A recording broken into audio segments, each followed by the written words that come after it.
राज्यसभा की खाली हुई सीटों पर चुनाव के बीच बीजेपी गदगद है। लोकसभा चुनाव 2024 के नतीजों के बाद पहली बार कोई खबर आई है, जिसे सुनकर बीजेपी के भीतर खुशी की लहर है।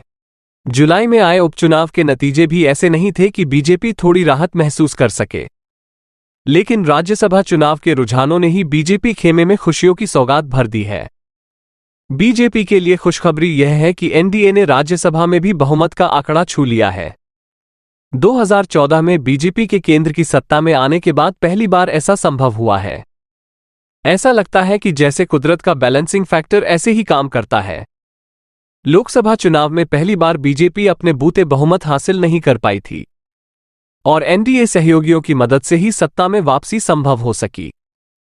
राज्यसभा की 12 सीटों पर उपचुनावों की घोषणा की गई थी, लेकिन सभी उम्मीदवार निर्विरोध चुन लिए गए हैं। इसमें से 11 सीटों पर एनडीए को जीत मिली है, जबकि एक सीट इंडिया ब्लॉक के खाते में गई है। एनडीए में भाजपा को 9, अजीत पवार वाली एनसीपी और राष्ट्रीय लोक मोर्चा को एक सीट मिली है और एक सीट पर कांग्रेस उम्मीदवार की जीत हुई है। राज्यसभा की 12 सीटों के उपचुनाव में 11 सीटें जीतने के बाद राज्यसभा में अब एनडीए को भी बहुमत मिल गया है। लोकसभा में भी एनडीए ही सरकार में है और सरकार को बहुमत भी बीजेपी की वजह से नहीं, एनडीए की वजह से ही मिला है। 5-5 साल की 2 पारी के बाद बीजेपी तीसरी पारी में बहुमत से चूक गई थी। प्रधानमंत्री तो फिर से नरेंद्र मोदी बन गए, लेकिन बीजेपी को इसके लिए टीडीपी नेता एन चंद्रबाबू नायडू और जेडीयू नेता नीतीश कुमार की बैसाखी की मदद लेना मजबूरी हो गया। राज्यसभा में बहुमत का गणित ऐसे ही समझा जा सकता है कि 245 सदस्यों वाले सदन में अभी 8 सीटें कम हैं, लिहाजा प्रभावी संख्या 237 है। असल में 8 में से 4 सीटें जम्मू कश्मीर से हैं और 4 सीटें मनोनीत कैटेगरी वाली हैं। सदन की मौजूदा स्ट्रेंथ 237 के हिसाब से बहुमत का आंकड़ा 119 होता है।